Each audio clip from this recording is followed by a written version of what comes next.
সুপ্রিয় দর্শক, হক গ্রিনওয়াল চ্যানেলে আপনাদের জানাই স্বাগত। থাম্বনেল এবং টাইটেল দেখেই বুঝে গেছেন কোন গাছের ভিডিও করছে। হ্যাঁ বন্ধুরা, ঠিকই ধরেছেন, এটি হচ্ছে কয়েন প্লান্ট। এই কয়েন প্লান্টকে ভালোভাবে জানার আগে প্রথমে যে বিষয়টা জানতে হবে, এই গাছ কিন্তু মোটেই ইনডোর প্লান্ট নয়। অনেকেই আমরা ভুল করে গাছটিকে পূর্ণ ইনডোরে রেখে গাছটাকে বিবর্ণ করে ফেলি, হলুদাভ করে ফেলি, গাছটা একেবারে সৌন্দর্য হারিয়ে ফেলে, দৃষ্টি নন্দনের জায়গায় দৃষ্টি কটু হয়ে ওঠে, ঠিক যেমন এই গাছটি হয়েছে। তাহলে আমাদের কি করতে হবে, এই গাছটিকে সেমি ইনডোরে রাখতে হবে, অথবা এমন জায়গায় রাখতে হবে যেখানে আর্লি মর্নিং থেকে 10টা পর্যন্ত সূর্যের আলো পড়ে, বাকি সময় সূর্যের আলো পড়ে না। ঠিক এইরকম জায়গায় রাখলে সবচেয়ে ভালো হবে।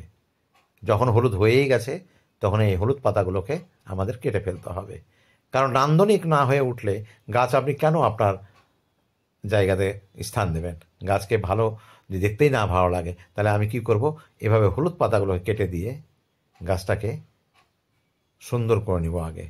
তারপরে এই গাছটির পরবর্তী পর্যায়ে কী ধরনের পরিচর্যা করব সেটা নিয়ে আমি আলোচনা করব। তো চলুন বন্ধুরা, ধীরে ধীরে প্রত্যেকটা হলুদ পাতাগুলোকে, বড় রানার্সগুলোকে কেটে ফেলি। কেটে দিলাম, আর গুটি কয়েক সবুজ হয়ে থাকলো। আর এখানে কিন্তু অনেক রানার আছে যেখানে কিন্তু শাখা রুটও পাবেন। শাখা রুটগুলো সহ যে কোনো ডগা কেটে আপনি মাটিতে বসালে কিন্তু আবার এরা বংশবৃদ্ধি করে। বংশবৃদ্ধি করতে পারে 3-4 সপ্তাহের মধ্যে, অসুবিধা নেই, খুব যে কোনো মাটিতেই করে যায়। তো এদেরকে কি করতে হবে, এদের যদি দ্রুত বৃদ্ধি পায় চাই, তাহলে একটুখানি আপনার অ্যাপসাম সল্ট দ্রবণ তৈরি করে স্প্রে করে দিতে হবে। আর অযথা যে শেকড়গুলো বেরিয়ে আছে সেগুলোকে যথাসম্ভব কেটে ছোট করে দিতে হবে। প্রকৃতপক্ষে এটাকে আপনি টেবিলে কোনো একটা জায়গায় রাখতে পারেন, তবে হ্যাঙ্গিং পটেও কিন্তু এটা রাখা যায়। হ্যাঙ্গিং পটে হলে রানার্সগুলো না কাটলেও চলবে, তবে টেবিলে রাখলে কিন্তু সাইডে যে বেরিয়ে গেছে যে রানার্সগুলো, সেগুলো কেটে ফেলতে হবে। এইভাবেই আমরা অ্যাপসাম সল্টের দ্রবণ দিয়ে মাঝে মাঝে একে, মাসে অবশ্যই 2বার, মানে 15 দিনে একবার অবশ্যই এই কাজটা করতে হবে, তাহলে এদের বৃদ্ধি হারটা খুব ত্বরান্বিত হবে। তো বন্ধুরা, এইভাবেই আমরা করতে থাকব এবং দেখব 2 থেকে 3 সপ্তাহ অথবা 4 সপ্তাহ পরে এই গাছের কি আমূল পরিবর্তন হয়েছে। আমি রানার্সগুলো বসিয়েছি একটা পটে, সেটাও দেখাচ্ছি।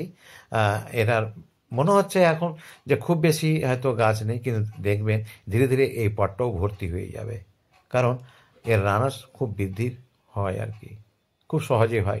খুব বেশি খাবার লাগে না, কম্পোস্ট, মাটি, কোকোপিট, এই 3টে জিনিস দিলেই হবে। তবে বালি দিয়ে গাছটাকে ওয়েল ড্রেনেজ করে নেবেন। জল পছন্দ করে, কিন্তু জমা জলে এটা খুব না রাখলেই ভালো। এবার চলে আসব, এই যে টব ভর্তি হয়ে গেছে, এই টব ভর্তি হয়ে গেলে কিন্তু জায়গারও অভাবে, অনেক সময় এদের খাবারের অভাবে এরা অনেক সময় বিবর্ণ হতে পারে। এই জন্য অ্যাপসাম সল্টের দ্রবণ মাঝে মাঝে কিন্তু স্প্রে করে দিতে হবে। সম্ভব হলে এখানে কিন্তু আপনারা ওই যে কম্পোস্ট বা গোবর সারের দ্রবণ রাত্রিবেলা ভিজিয়ে দিলেন এবং সকালে জলটা ছেঁকে একটুখানি দিতে পারেন, বা এভাবে করে থাকুন, খুব